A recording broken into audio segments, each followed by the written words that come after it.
It took me a really long time just to give myself permission to write the story. Sarah, you are one of two on this panel who has written nonfiction, but you're really the only two who've told your family's story. Was there concerns about getting it right, about not divulging too much?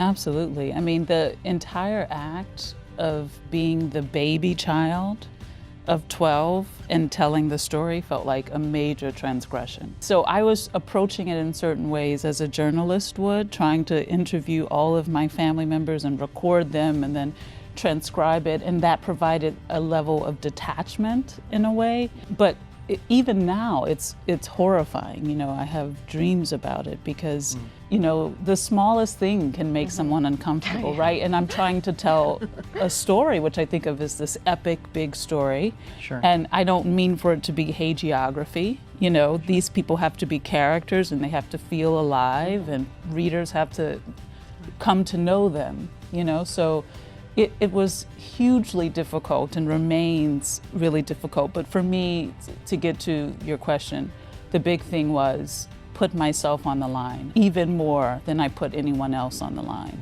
You mentioned telling a bigger story. Sure. Your family gets at larger themes, and having read your book, that's absolutely true. And you know, the house particularly is just such an iconic symbol of the American dream. What was it for you about that house, and what kind of story did you find you were getting to as you went deeper? That's a great question, yeah.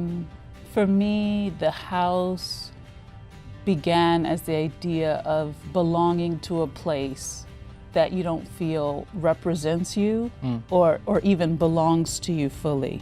And so from the place of the house, the story for me became about New Orleans and the sort of way that New Orleans is mythologized, the way that people feel so deeply that they know it or that it's doing something for them. Within the mythology of New Orleans, the actual people who make New Orleans the place that most people love are just completely out of the story.